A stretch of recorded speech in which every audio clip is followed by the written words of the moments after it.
Sorry about that. All right. So, Yeah. Unati, you want me to introduce myself? Yeah, just quick, so that I can. Cool. My name is Hermann. I'm the Deputy Head of Policy Research for the Institute of Race Relations. The Institute of Race Relations, briefly, is a classical liberal think tank that is turning 91 this year. It had its start in 1929. And it really made a name for itself in its opposition to apartheid, and it has since made a name to itself in its opposition also to the ANC. Because you see, the problem in South Africa is we have this idea that if you dislike apartheid, you must like the ANC. Or if you like the ANC, you must, it's just this binary nature. And we're saying, you can criticize both apartheid and the ANC. Things are better now than they were, but there are a whole bunch of new problems, a whole bunch of infringements on liberty. And that's really what we stand for: liberty, property rights, freedom of speech, equality before the rule of law, the good stuff. All right. Sounds good. It. Sounds good. Okay. So I was going through what you had gone through in your life. So I saw that you in your bio on LinkedIn you were saying that you are you enjoy constitutional philosophy. Right? Yes, but you can't hold that against me. I promise I'm fun at parties. People usually enjoy constitutional philosophy in their bio somewhere. It's usually probably terrible company, and I might be, but yeah, no, I like constitutional philosophy because it boils down to the question, what's the role of the state? That's at the heart of constitutional philosophy, and also why I find it interesting. And part of that is, what's the role of democracy? What's the relationship between the citizen and the government? It's interesting questions, and I think it's questions that really form the heart of every discussion you have on politics, even today with police brutality. If we trudge it through, we will see that it turns on this question of what is the role of the state? Is it, when it comes to the policing, is it to prevent crime? Is it to prosecute crime? Is it to keep people safe? Is it to punish criminals? All of these things have slightly different perspectives or angles. So it's an interesting question, and that's why I like constitutional philosophy. Cool. Now, this is the question that I wanted you to. I just wanted your point of view with regards to this specific question. So when it comes to police brutality, we can all agree that there was injustice, but and justice has to be met. But the question is then, what exactly is that justice? Because I feel like I don't know what exactly that justice is, given the consequences that happen after the injustice. Yes. So it's a very difficult question. What is justice? And except that we can say, justice is a guy who wrote a book called South Africa Have Now Begun Our Descent. I mean, I don't think we're talking about Mr. Malala this morning, but it might be a good topic. What is just? I'm kidding. I'll just stop. It's too early in the morning. No, it might be a good topic. It might actually be a really good topic. The first thing, if we consider what is justice, I think perhaps a good place to start is to consider what is injustice. Okay. Because I think that's an easier question to answer. Injustice is when someone's freedom or someone's liberty is violated without proper motivation. And I say that because I think there are violations of liberties that have proper motivation. For example, self-defense. If someone is trying to attack me, or I'm trying to attack someone, and they act in self-defense, then it's a violation of my liberty, but it's a motivated one because I'm violating someone else's liberty or in the attempt of doing so. So what injustice is actually quite easy to define. It's the violation of liberty, an unmotivated and I think disproportional violation of justice. That takes us on to what is justice. Now, justice becomes a difficult question because it's after the fact, almost always. I think by definition, if we were to think it through, it's perhaps too early on a Tuesday morning to think it through, but justice is always after the fact. It'll be for George Floyd. He will not see that justice. The best his family will see is some form of reaction from the state to his death. And the same with Colin's Causa is justice cannot go back and undo a wrong that has been committed. So if we think injustice is easily identifiable, justice is a very disappointing concept, actually. I think it's a necessary concept, and it's perhaps an abstract concept, but it's always, I think, a painful concept, because it looks back and acknowledges a wrong, but acknowledges also that it cannot undo that. So when we ask the question, what is justice?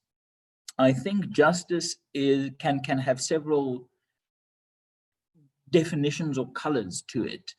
And you really walk into your question of justice theory. You can either have retributive theory, where justice is if someone did something wrong, they are punished. You can have rehabilitative theory, where someone has done something wrong, so they need to be taught why they did something wrong. Good morning, Kanthan. Morning, guys. Can you hear me okay? Yeah. Very well. Yes, we can. Excellent. Yeah, it's appropriate because he's now again on the far right of my spectrum here. I was just commenting earlier that the image is on top. It starts with me on the far left, probably the first and last time I'm going to be on the far left of something. But it's me, then it's Sandile, who is slightly darker. Then it is Martin, who's darker. Then it's Sandile, who's darker. And now with your lighting, I mean, it's like we're watching Brando in Apocalypse Now there. I hate to say this to you guys, but on the top left of my screen, I happen to be on the far left as well. So. It's all about it cancels each other. Yeah. It's a bit of a conspiracy, guys. Yes. I'm so sorry. No, that's cool. So, so I was saying that with justice, the question of what is justice, you run into a few theories. Is it retributive? Is it rehabilitative? Is it preventative in the sense that you try to remove a wrongdoer from society to make sure that an injustice that they are guilty of will not be repeated? And that's actually a very personal question in a way. And I think the justice system, one of the problems that we will identify throughout this discussion is that the justice system doesn't really know whether it's retributive, rehabilitative, or preventative. It tries to be all these things. But if you're going to be retributive, the punishing one, then you're going to have situations, I think, like Vicky Momberg, where she was found guilty, but I think the sentence to her crime was disproportionate. But clearly, it was an attempt to punish racism. I don't think the state should be involved in punishing racism. I think South Africans are much more able to, between us all, sort out societally what, racist behavior. I mean, I'm always glad when someone says something terribly racist, because then I can go, look, a racist. I can identify them. I can think, right, this guy doesn't look at the world like I do. If he owns a business, I can avoid that business if I want to. If he is a politician, I cannot vote for him if I want to. So I'm always glad when someone, comes out as a racist, not because I think the government should intervene and clap them immediately, but because I think society and human beings have enough power as it is to say, racist, sorry, pal, that's not really how we do things. So the problem with the Vicky Momberg case, now I see I'm meandering, so I'll get to my point. Yeah. Retributive justice has a disproportionate punishment risk, massively. And we saw that in the Momberg case. It was retribution and then a form of justice. So I'm not quite a fan of that because that's the risk there. Rehabilitative justice is a problem because the victim is almost forgotten in that context, because the question then becomes, this person did something wrong, how can we rehabilitate them? Somewhere, if there's someone who commits a vile act, but they can be rehabilitated with an hour of counseling, then rehabilitative justice would say, all right, an hour of counseling, that's your sentence. And I think instinctively human beings won't be happy with that. And then the last one is preventative justice, where you say we remove you from society. But that also leaves a bitter taste in the mouth, because justice isn't really served. Injustice is just prevented going forward. So it sounds too much like that Afrikaans saying, I hit him back first. Yes, exactly. And so that's on the question of what is just. Injustice, easy to define, the violation of liberty without motivation. Justice, there you run into some real brick walls. And these are the three I think you run into. And throughout this conversation, I think if we understand where things have gone wrong with Collins Causa, with George Floyd, with Eric Garner, Steve Biko, then we will see that it was a perversion of one of these theories that put too much power in someone's hands that shouldn't have had it. But yeah, it's a difficult question. That's the best I can do. Well, can we go back to a bit to the history of policing as we know it? Yeah, I actually wanted that. Because look, in the history of policing, if you look throughout the world, people who, the ancestors of what we would consider to be police forces in the modern context, were originally thugs that were hired fundamentally by the likes of feudal lords in order to protect the property class. And fundamentally, that is the situation that you still have today. You have this ancestral memory that has drilled down in terms of how people are taught to actually respond to situations of criminality. But the people who are hired for the sake of policing are more often than not, let's say they're unlikely to be Mensa candidates, because in fact the qualifications that are required on the part of a police officer by and large are an ability to blindly follow orders. Not dissimilar to people who end up going into the rank and file of the military as opposed to special forces. And again, if you draw a parallel in the law enforcement context, you'll get reasonably smart people who go into investigative units. But on the ground enforcement generally tend to be people who are, shall we say, less than bright. And the problem that we've had in many of the places around the world is that they have not actually upped their game in terms of the quality of people who actually go into these environments. Because you do actually need to be physically capable of restraining offenders, as an example. So unless you have someone with a particular amount of education, and if you have someone then with a particular amount of physical prowess, you're always going to end up with a scenario where the first instinct on the part of a law enforcement officer is to do the only thing that law enforcement officer knows how to do. We refer to this as the law of the instrument, which is when the only thing that you have is a hammer, everything looks like a nail.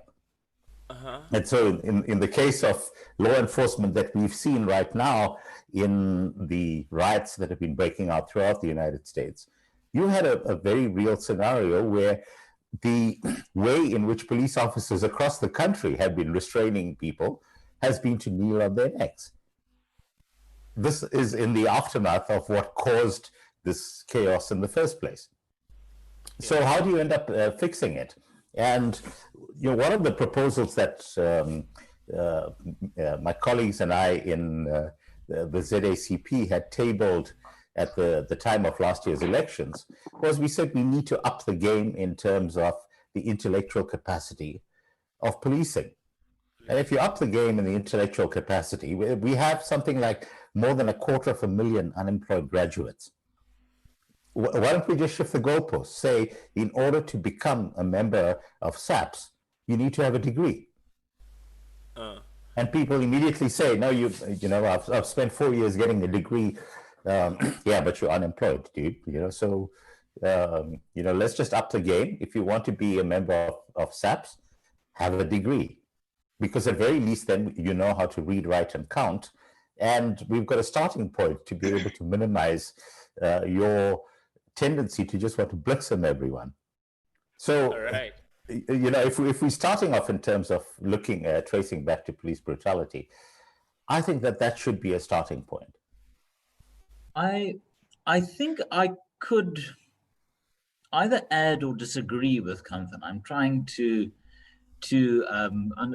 check whether I'm on board with what he says, because let me take the diplomatic route, because I think it might be the right one, not because it's diplomatic, but I think generally it might be correct.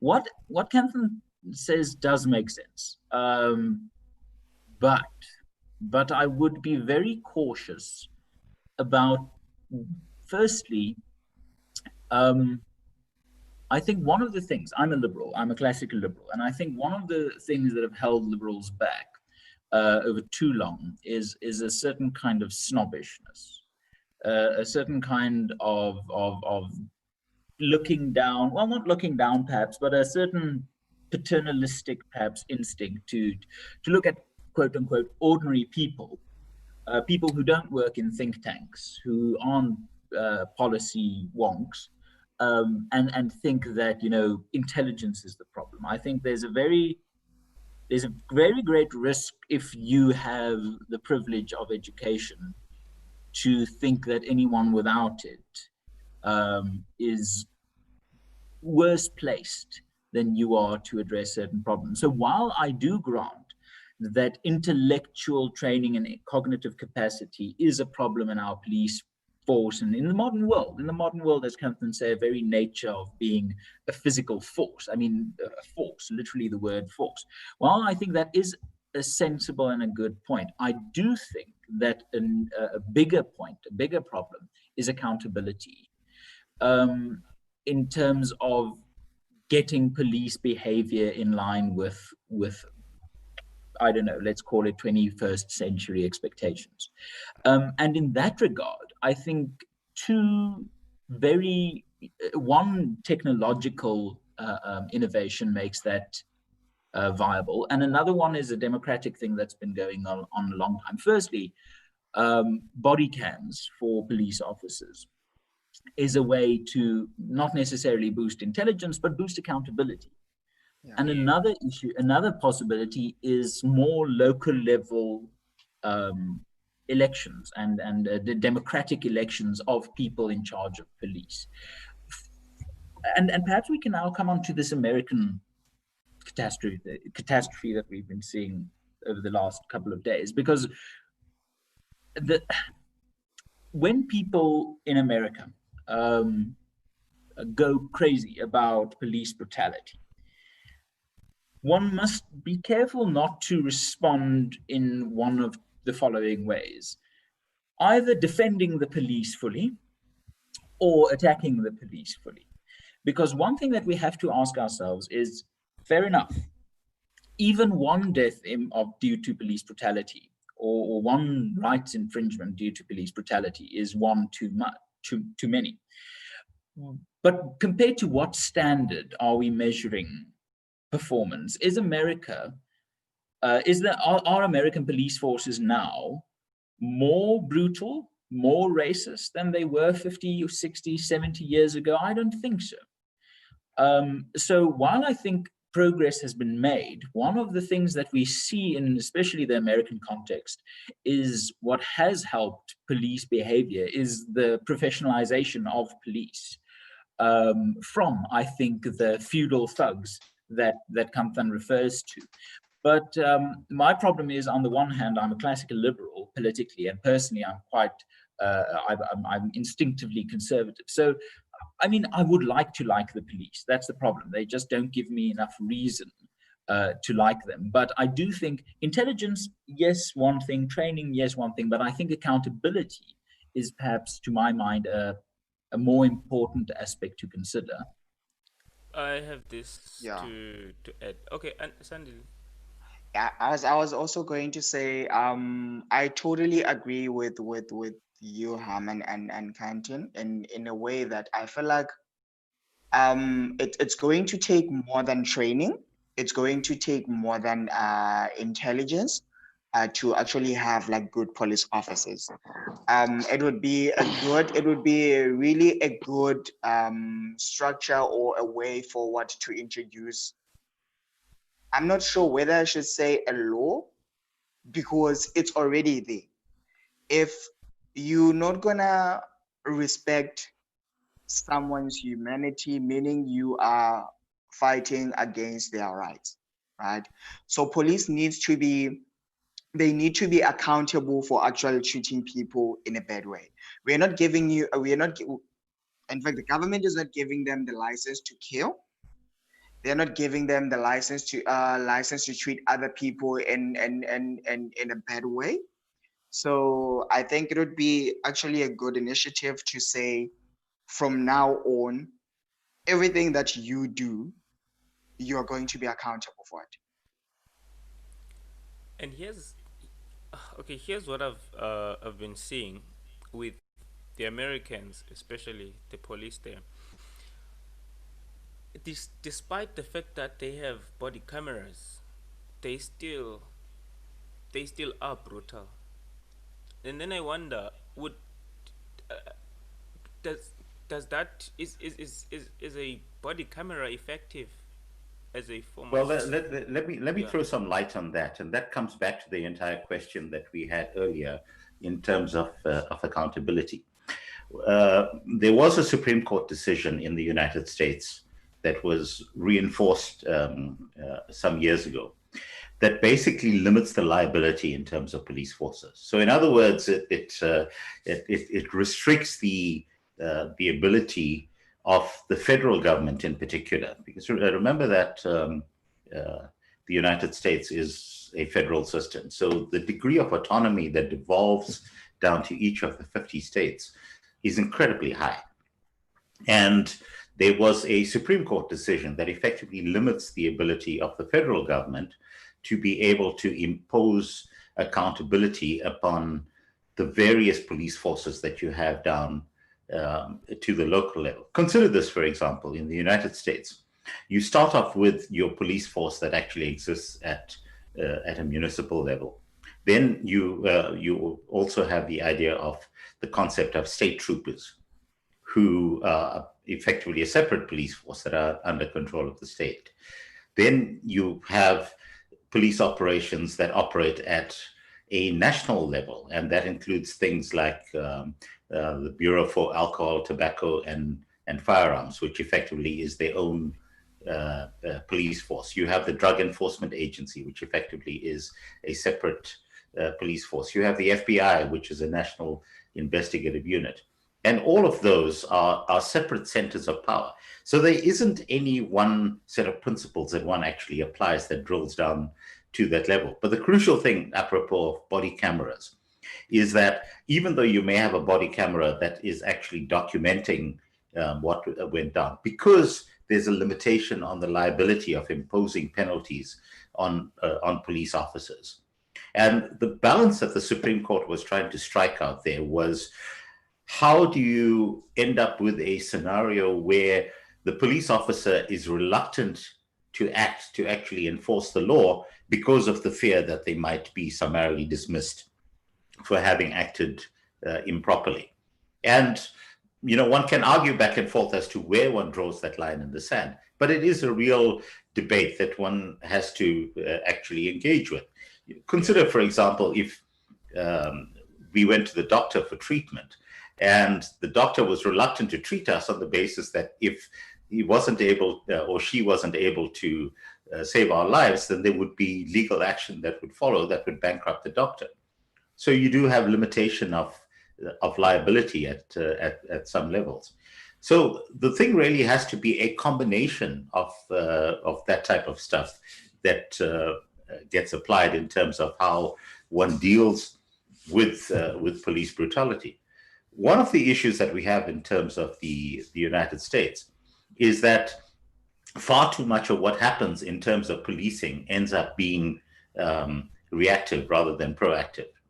And there isn't enough of an emphasis in terms of intelligence gathering to actually preempt the type of situations that we've seen erupting across the US. Now, surely with enough intelligence on the ground, one would be able to get a sense up front that there's a group of people in a particular area who've decided that they're going to be raiding a Louis Vuitton store, and they're gathering forces to go out there.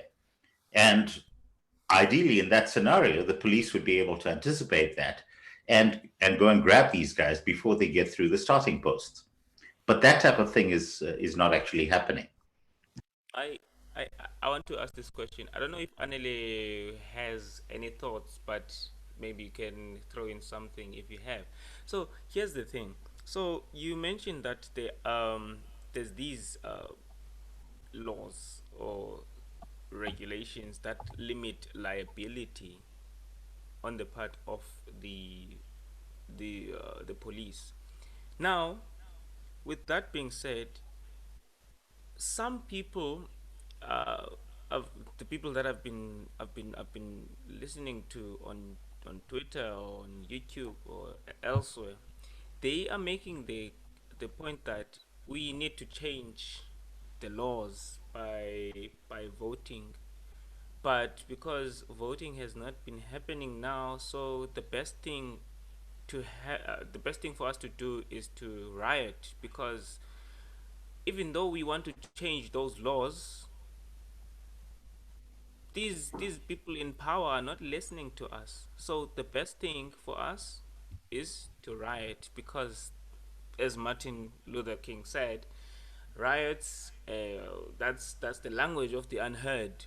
So then that's the reaction. What do we make of that? I think there's so much to respond to there, and I think I would just make 2 points. Firstly, if there's a fundamental, and I hate to be the guy who takes this back to the theory of it all, but there's a level at which we need to ask ourselves, what do we expect from the police? And the good thing about having me in this discussion is I don't have strong feelings either way. It's perhaps a good thing having me, but it's also a frustrating thing, because I might vacillate between the two options and be incredibly annoying or more annoying than usual. But we have this situation where we have to ask, what's the job of a police officer? It's easy to say things like to keep us safe. Well, if that's their job, then lockdown is defensible because it's keeping us safe. We need to go deeper than keeping us safe. We can't go with it's their job to prevent crime, because that would mean you can, at any point, if that's your job, think of it almost in an iRobot sense. If the robot's job is to prevent crime, he might reach the logical conclusion that the best way to prevent crime is to never let anyone out in the streets, because that prevents crime. So we need to ask ourselves, what is the job of a police officer? Is it to investigate crime after the fact? Okay, then that's one thing. Then we can't be mad at them if they don't arrive on the scene to stop a crime. Is it to intervene in a crime immediately? All right, fair enough. Then we can't be mad at them if they don't investigate it afterwards or anticipate it beforehand. So I'm not trying to make this an absurdly theoretical discussion, but we need to decide what's the role of the police.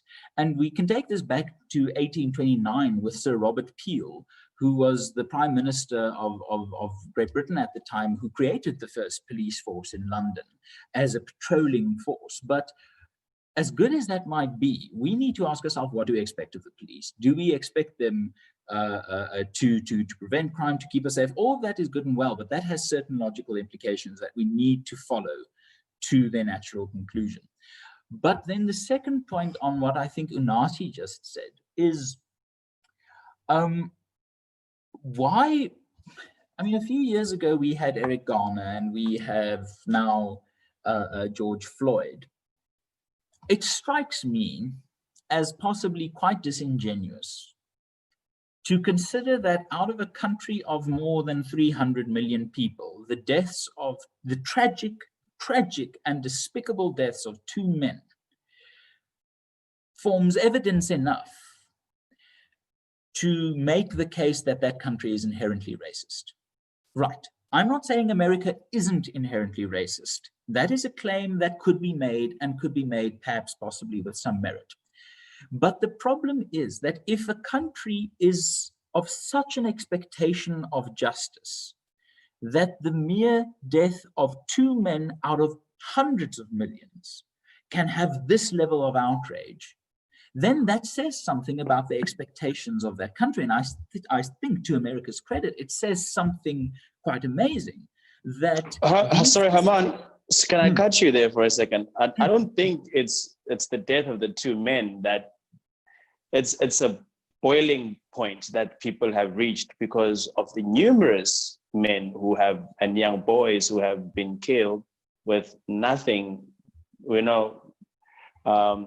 being done about retribution or justice or reconciliation or whatever. Do you know what I mean? People have always felt that what was done before in terms of correcting those previous murders was just not enough.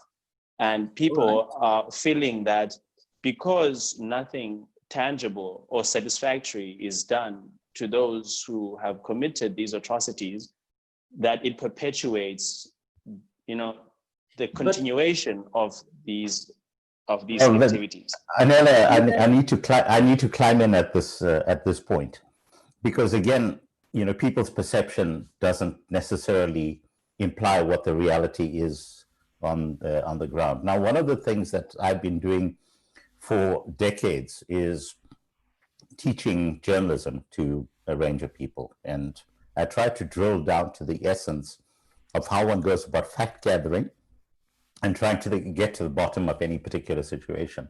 And at the point at which Black Lives Matter first erupted, around about 2015, was when this started.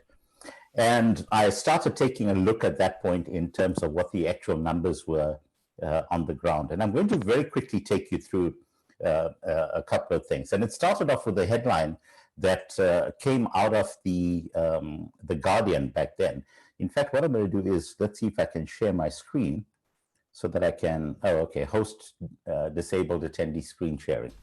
Anyway, let me just read to you from 2015. They said young Black men killed by US police at highest rate in year of 1,134 deaths. And they went on to say 1 in 5 killed were unarmed. At least 6 innocent bystanders were killed by officers during violent incidents. 14% of killings followed an attempted traffic or street stop, and 7% killed after committing a non-violent crime. And I applied this whole thing that I called my what the fuck bullshit detector. And my what the fuck bullshit detector works this way. You just simply take any given fact and you flip it around. Okay, so the way in which I flip this thing around, if you say 1 in 5 killed were unarmed, then you have to say that 4 in 5 killed were armed. Yeah. Okay. If you say 6 innocent bystanders were killed, then you need to point out that it was 1,000 violent incidents and 6 bystanders were killed in 1,000 violent incidents. When you say 14% of killings occurred when they failed to obey an attempted traffic or street stop, again, it's flipping the script. And when you say 7% were killed after committing nonviolent crime, the implication immediately is that 93% were killed after committing violent crime. So those are the numbers that are on the ground. And these are FBI records. The US is very good at keeping meticulous records of criminality around the country, unlike our country, of course, where you have to wait 6 months for the Minister of Police to massage the figures before you eventually get some sort of idea. But let me go further, okay? Cops kill more than twice as many whites as blacks. Can we be clear about that? Okay, the majority of people who are killed by police in the US are white. Okay, it's 50% are white, 26% black, and 24% mainly Hispanic, and other bits and pieces. So the whole where do you get your stats, Kanthan? Sorry to cut you. As I've said, the FBI stats are published, and they drill down by race. And you see, this is the interesting thing, because whenever I tell people statistics like this, their immediate response is not to say, that's interesting, let me check it out. It's to doubt the veracity of my facts. And this is known as the backfire effect, because, you know, whenever you tell people something that is contrary to their deeply ingrained belief system, the very first thing that they want to do is to double down and to say, no, you can't possibly be right. You see this all the time, you know, in terms of, you know, you go to a pastor, the pastor tells you to eat grass or to drink doom, and you end up dying. And then you say, no, it was God taking us. It's got nothing to do with the pastor being an idiot. And this is exactly what happens. Now, let me just take this even further, okay?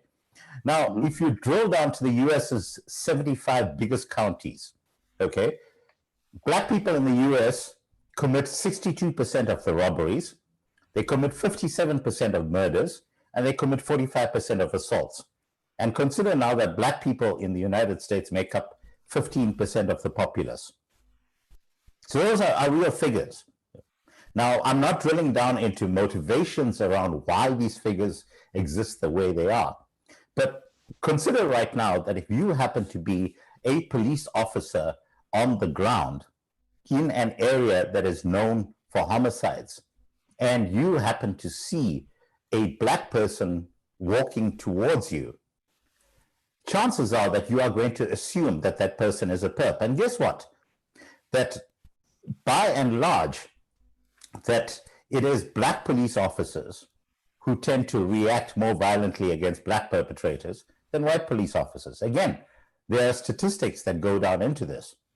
Why is this the case? Again, we could drill down into the reasons. There's no doubt because of the fact that people grow up in those particular areas and they are fully aware of the reaction of what actually happens on the ground. But so the stats show consistently that black police officers are 300% of the time more likely to fire a gun than any other cops at a crime scene. Why is this the case? Well, we saw exactly the same thing happen here in Marikana. Okay, the white police officers on the ground at Marikana were saying, hang on, don't fire. And the black police officers were letting fly. Why is that? Well, again, what if someone says that what if someone says that they were in command? That's why they didn't fire. Whatever the reasons, okay, what I'm trying to do is to drill down into numbers. Okay. And immediately at the point at which you start telling people what the numbers are, people then try and retrofit the numbers. And then they start saying, well, maybe it's this and maybe it's that. But the point that I'm trying to get at is that these are discussions that we should be having on an ongoing basis, instead of having this whole streetlight effect. It just so happens that we have one homicide case that was actually captured live as it happened, and people have gone crazy about that, and they are using it to then retrofit it to an entire belief structure in terms of what the United States is all about. And I'm very clear in terms of what the United States is all about. When people say that the United States is the least racist place in the world, I will say, yes, that is the case, because the opportunities that exist across the spectrum in terms of the United States are greater than anywhere else in the world. You have a country that has a majority of white people who elected a black president. Now, that doesn't happen in a country that is fundamentally racist. Now, the same people then turned around and voted for Donald Trump. And then because of the fact that Donald Trump happens to be white, people turn around and say, well, the United States is now becoming more racist. No, actually, it just happens to be that Obama in his time struck a narrative that was able to pull most of America together. And this time around, Donald Trump did that. And it's a question of who's going to do that next time around. But we can't keep going back to this point of trying to retrofit what happens in a particular country to our particular narrative. If I had to actually express a view on this, I would say that countries such as China, countries such as Japan, countries such as Korea, which are racially homogenous by and large, are far more likely to react in a racist manner towards people who don't tick their particular boxes. We saw this happen in the case of Wuhan, where who were the first victims in terms of Wuhan? It were Nigerians who end up working in Wuhan. And they were immediately subject to being forcibly quarantined, imprisoned in their properties. No outrage from anywhere around this. But the scenario that we have in the US around one particular murder is disproportionate. And it's disproportionate based on the fact that, again, we don't consume media from China, we don't consume media from Japan, because we speak English. If we had the ability to be reading publications that come out from those countries, ditto in the case of almost every European country that's relatively racially homogenous, where there isn't an English-speaking press that is providing us with information that's coming from out there. I visited Yugoslavia with the former Yugoslavia with a close friend, So and he took me through Serbia, and I must tell you that in the days that I was walking the streets of Belgrade, I was the only dark-skinned person that I saw during the entire duration of my time out there, and let me tell you, it left me feeling relatively uncomfortable. So if I think if I think Kanthan and I ironically find each other on both sides of this debate. We are both in favor of a state that cannot infringe on the rights of people to the extent that we see it happening through police brutality. That's on the one side.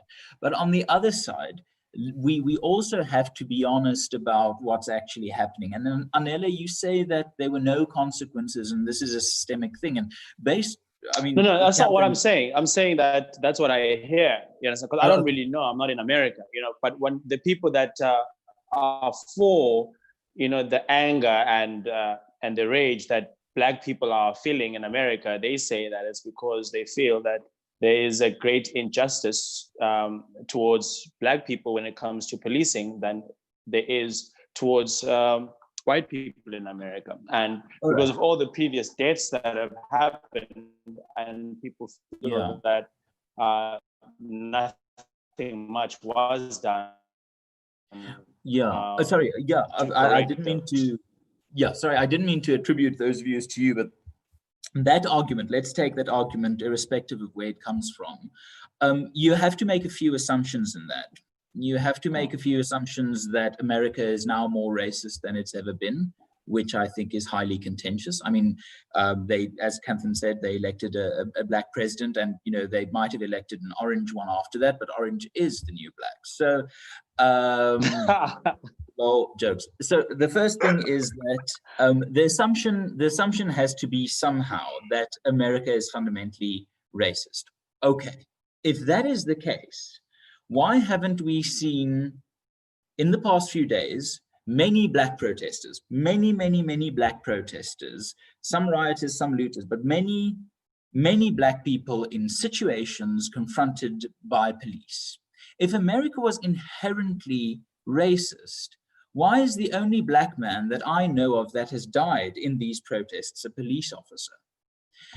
It's not a case that the police are, I think, necessarily trigger happy and look for every opportunity to kill Black people. I think the murder of George Floyd is despicable.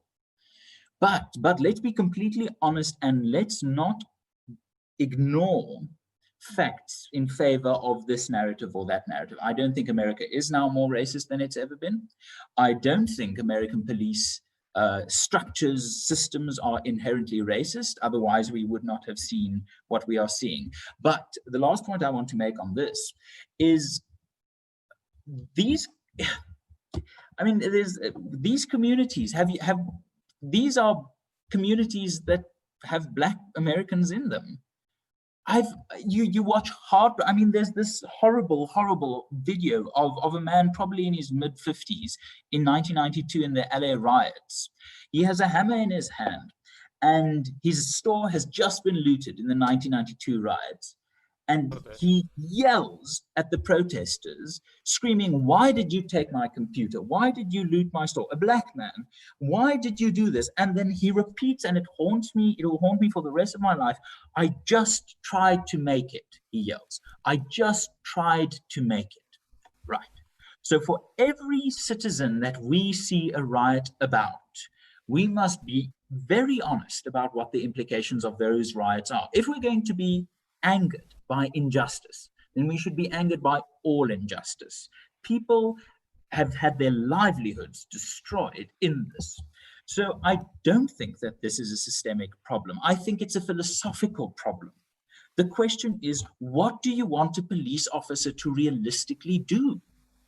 And let's make it from a philosophical to a statistic, let's make it a human problem. And I'm not excusing police behavior at all.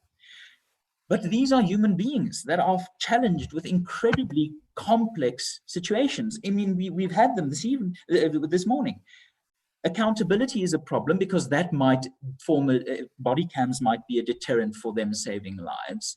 They are faced with situations where if they don't act fast enough, they are criticized. If they act too fast, then they risk so much. The fundamental question we need to ask ourselves is, what do we want police officers to do? In my worldview, I think the best way to look at this would be as follows. Allow citizens to protect themselves as far as possible. Then, where citizens can't protect themselves, have extra help based on community organizations.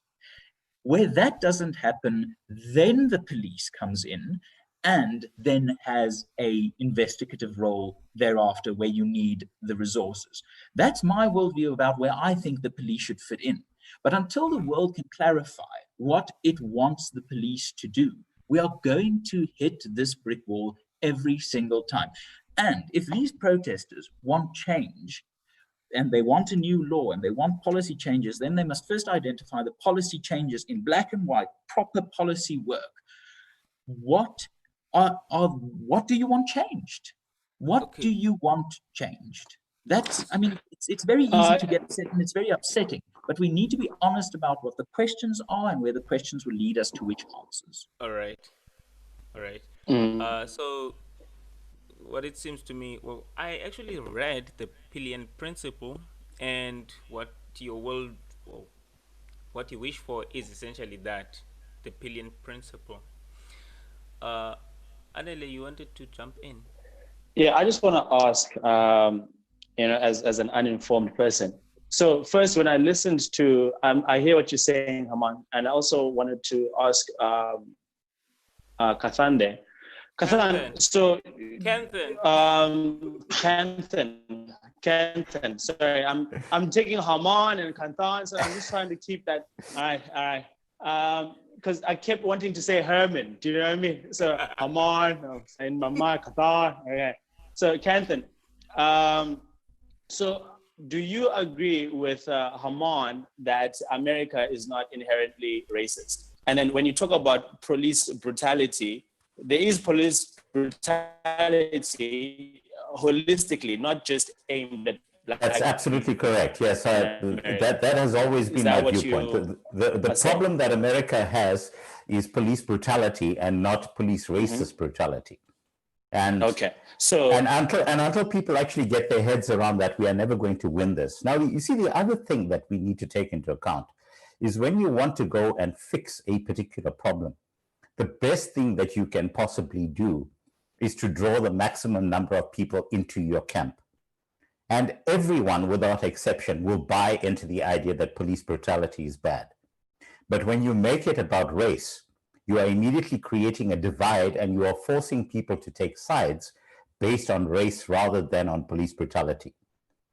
I think it's because whenever we see, because I'm in South Africa, right? Whenever we see police brutality I don't want to go into the reasoning.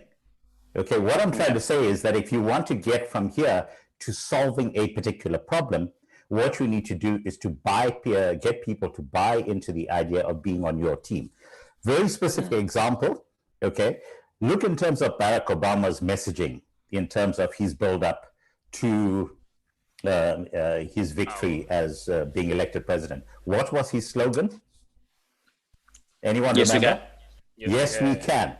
Anyone can buy into the idea of yes, we can. Okay, it pulls people together so that you're all singing from the same hymn sheet. What was Hillary Clinton's message? I don't know. I'm with her. I'm with her. Okay, I'm with her. That's not a message that for me I would buy into, because I'm with her. What does that mean? No, there's no agency for me. It means that I'm basically subsuming whatever I'm all about and giving over to a particular message. And what was Trump's message? Make America great again. And again, it's a message that people can actually buy into.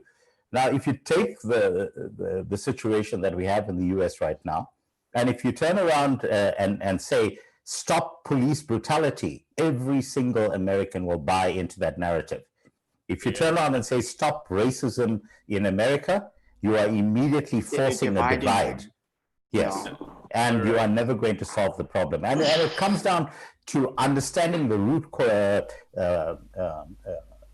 source of how you go about solving a problem, and not about trying to apportion blame in terms of it. And Hermann is absolutely right.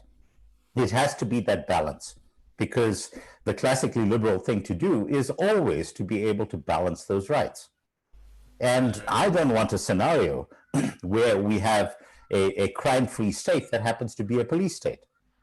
I do want a scenario where there is that constant engagement on the part of people in terms of how do we build a better society. And we're not going to build a better society by pointing fingers at one section of society who will then double down. And here's a prediction that I'm making here, guys. Okay, and trust me, you're going to see this happening at the end of the year.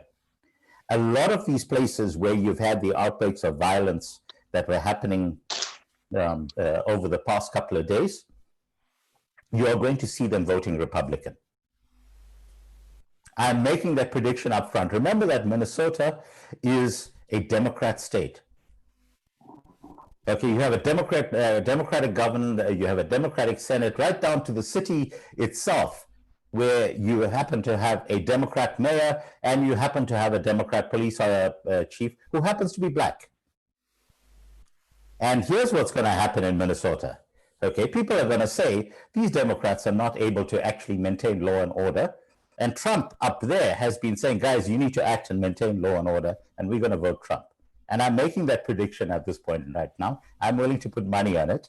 All right. And let's actually revisit this conversation at the end of the year. Because right now, no person in their right mind is going to be standing up and saying, Floyd should not have been trying to pass a counterfeit bill. There is no person who is standing around and saying that. Everyone is talking about the fact that the police are racist. However, I wanted to bring something up, Kanthan, just before we end our thing. But I wanted to hear the full point of Anele. What was he going to say exactly? Because I didn't really get what he was going to say. Anel. No, not sorry. Okay. So there's, with regards to Colin's cause, so I don't remember the name of the person who gave out the judgment. I don't know, but this was an article on Daily Maverick, and the writer, the author of that article was quoting from that judgment or something like that.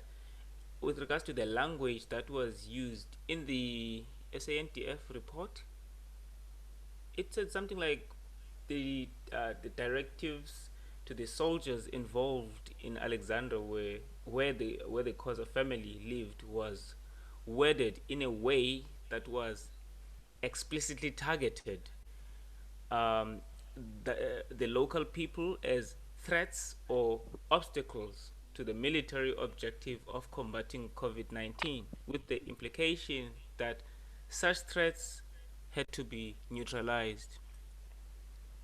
Now, with regards to that, uh, you could see that, okay, the mindset of the people who were enforcing the law, they saw the people who were infringing upon the regulations of COVID-19 as threats, and they had to be neutralized. Um, when we speak, when like what can we, what should we make up? What should we make up of this kind of situation when we speak about South Africa specifically? Because I'm interested in that too, the juxtaposition, even the reaction that we have towards the death of Collins cause versus the death of the American is very different. Some people didn't even know that Collins Causa died. Some people didn't know who he was, but some I would think that some people knew more about Floyd, who is American, more than Collins, who is South African. And the story of the South African man is not that attractive to many people. But sorry, the story of the South African man is not attractive, but the American one is more attractive. Yeah. Maybe it was maybe the attention was drawn because of the reaction of the people in America. Yeah, I The think riots. it's there are a few elements here. Firstly, I think it's expectation. That goes to my earlier point. In South Africa, a black man getting beaten to death by soldiers is nothing new, and that's a travesty and a tragedy. Secondly, it is an exceptional event in America. That is why I say that if in a country of 350 million, the death of one man can trigger this, the exceptionality of the event itself says something about the expectations of a country. So I think, sadly, in South Africa, life has become incredibly cheap, and especially black lives and poor lives are incredibly cheap in this country. So that's the first thing. I think it's a culture war element. It's an expectation element. Secondly, it is a culture war element. We are downstream from American culture in many ways. But also in South Africa, let me make this example. I am anti-abortion, but I'm not an anti-abortion campaigner in South Africa. Why not? Because we have so many problems that if we could restrict, for according to my mind, murder only to the womb, that would be progress. The fact is, our problems are so massive that we have to prioritize what we focus on. We have to prioritize where we start. And in South Africa, I think, especially over the last decade, even starting in the Mandela years, we have seen the death of accountability. So if we want to change something and we want to demand something, body cams won't work here. I think Kanthan is right in training, but I think the fundamental structural issue that we have here in South Africa is accountability. And that goes from the bottom all the way to the top. Yeah, speaking of the bottom to the top, and I think Cyril was asked this. I don't want to be like that guy who's like picking on Cyril, but his response was that I quote, he says here, the police, they let their enthusiasm get the better of them. So that was his response. So basically, he's selling his police force. Yeah, I just need to quickly say one thing. It's there's a tragedy in the sense that we see the army on our streets. It is unnecessary. We have police reservists that have not been called up. Heaven knows why. But the point is, the army and the police are not the same thing. The army, these soldiers were not deployed with scattershot. They were not deployed with tear gas. They were deployed with lethal rifles. So essentially, if you are a soldier doing the policing job in South Africa in 2020 during COVID, you have three options: lethal force, humiliating violence, or verbal conviction, trying to convince someone verbally to follow the rules. I'm not excusing the murder of Collins because I think that is despicable, but we need to understand that these soldiers are also being sent to do a job they were not trained for, equipped, under-equipped with things that are not suitable to the situation. That is why I say accountability is the start. Accountability for the soldiers who killed that man, but also accountability for the bastards who sent those soldiers out onto the streets. Firstly, who sent them there, and secondly, who sent them there without the proper training, without the proper equipment. All of these people need to be held accountable. So if there's one thing two things South Africa need to learn from the lockdown, it's firstly that ideology matters, and secondly that accountability is dead and we need to resuscitate it. Do you think accountability will come to the fore, given the fact that the SA, the South African Human Rights Commission, is reported to have to be looking into the case? My advice to South Africans: don't rely on Chapter 9 institutions. They are constitutional decorations to make. I don't trust them. I don't like them. I think they're unnecessary. In a proper democracy, you don't have them. I mean, they are toothless beings at best. They can be very easily manipulated. I don't like Chapter 9 institutions. If South Africans want change, they need to demand it themselves. Kanthan. What would you like me to add to this, guys? Look, my take in terms of the deployment of the army from the get-go, I said this is a disastrous idea. It ends in tears. I said exactly the same thing at the point at which Helen Zille wanted to deploy the army on the Cape Flats some years ago when she was still premier. I said armies are trained to defend our borders, and they are trained to kill people who are posing a threat to the integrity of the state, which is why you don't have the army actually enforcing laws within the borders, unless it happens to be a military dictatorship, which is true for a lot of this continent. What we should have done in terms of actually getting people on board to enforce the lockdown was to actually enlist the help of every single one of the private security companies that we have in this country. And all that one would have needed to do was to actually send out an instruction in terms of how these things were needed to be enforced to all of the armed response units that we currently have in this country. Remember, you don't have a scenario where you have armed response units randomly killing people on the streets or beating up people in the streets. Why? Because the armed response units are actually constrained by law. They're not allowed to exercise lethal force unless they can actually show it is in the context of protecting someone's life on the ground. So if you were to tell all of these armed response units, at the point at which you see someone who is breaking lockdown, what we are asking you to do is to actually conduct an investigation, to stop and actually ask people what's going on, and if necessary, call in the law enforcement officers. And you would have been able to very effectively enforce the few transgressors that you had at the start of the lockdown. Remember, at the start of the lockdown, everyone actually bought into the idea of the lockdown as a short-term 3-week thing that was actually going to give the healthcare facilities the ability to prepare themselves for what we saw as a coming onslaught upon our health services. So the number of transgressors that you had up front would have been small enough that we could have dealt with it without bringing in the army and creating this disaster that we had. But understand that the ANC is fundamentally incapable of actually applying its mind to this, because its business model comes from the fact that they were trained in East Germany during the apartheid era.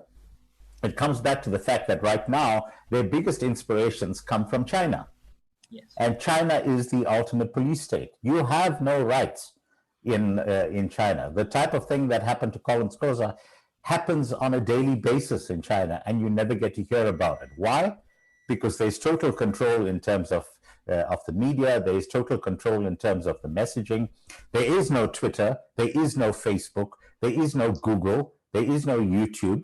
None of those things that we take for granted out here are available in China. And in that way, they're able to very effectively keep a lid on the oppression that they conduct on a daily basis. So can I add something there that it's fascinating.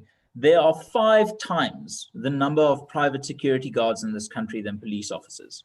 And yet we never hear about private security company brutality. The reason for that is accountability. I get back to this. It's because people won't pay money to a service that will kill other people unnecessarily. They're accountable to their clients. There's accountability there.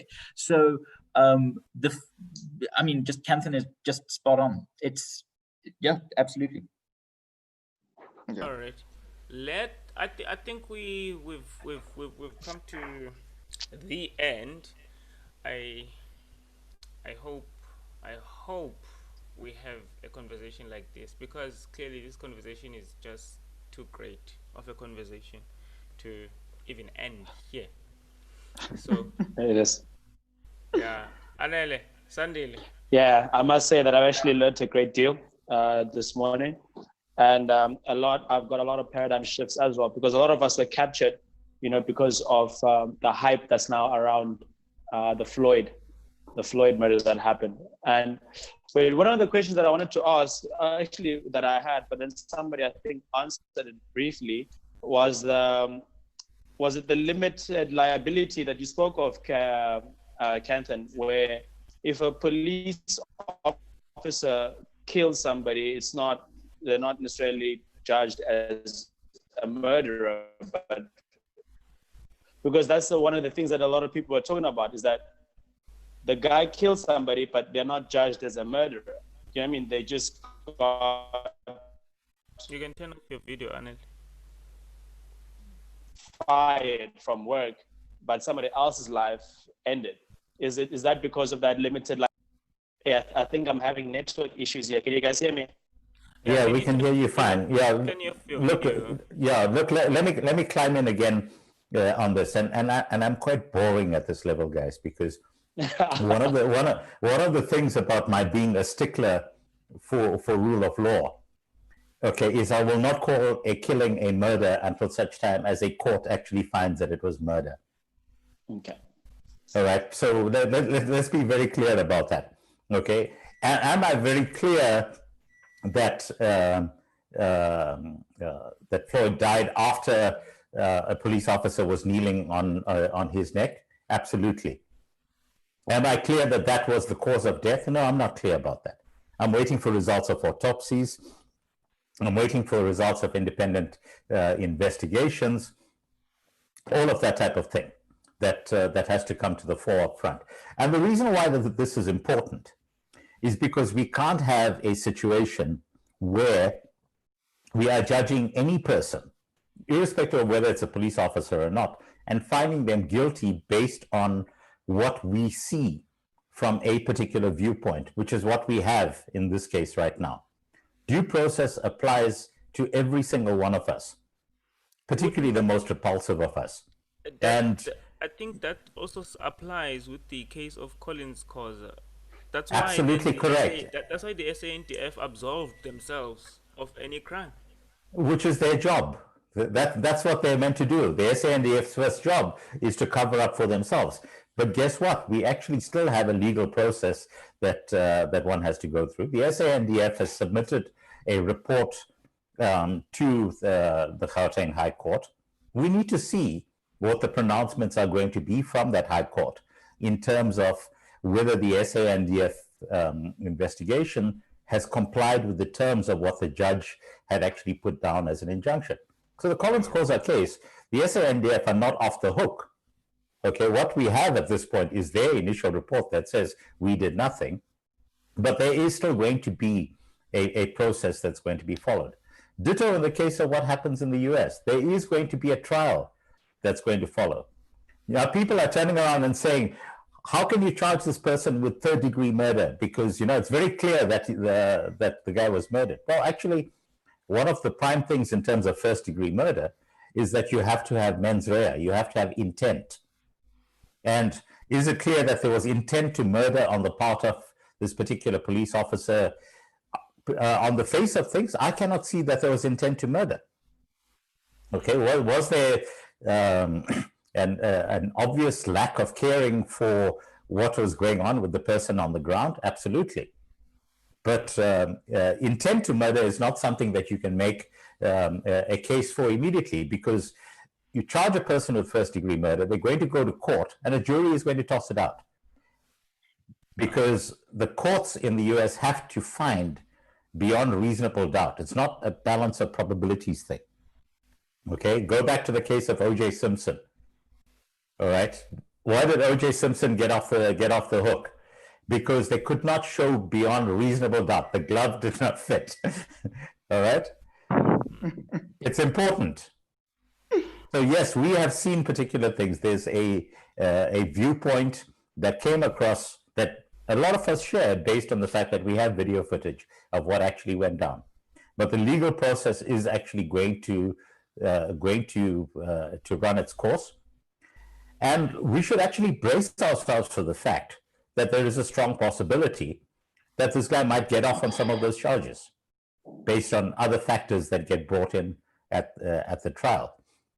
Yeah. And this does not mean that the American justice system is fundamentally flawed. What it does mean is that there are processes that are put in place that generally work in the favor of public sentiment at some point and don't work in favor of public sentiment at another point. Gotcha. Man, gentlemen, thank you very much for sharing your wisdom with us here at the Uninformed. Yeah. It's appreciated. I suppose that is we appreciate it. Yeah. Yeah. Honestly speaking, I feel like I'm more informed than before, because Amen, I came into this topic with my hot head, feeling like I felt like there's too much injustice that is happening. What's happening this morning? My phone is just acting up, but I'm not sure if it's network or what the issue is. Yeah. So thank you very much, Hermann and Kanthan. So yeah, it's been a pleasure. Yes, guys. Thank you. Okay. Thank you very much, everyone. We can call this off now. We will continue one day. But yeah, bye-bye. Bye, man. Yeah. This was something else. Anel, are you still holding on by the hair? Yeah, I'm not sure what the vibe is here. Yeah? No, this thing today is just not being responsive. Okay, there we are. Okay, yeah. Thank you. Oh wait, people have left. Yeah, everyone's gone. Out as well. Bye-bye. Let's end this thing. Let's end the lockdown. Hi, Shabba ding ding.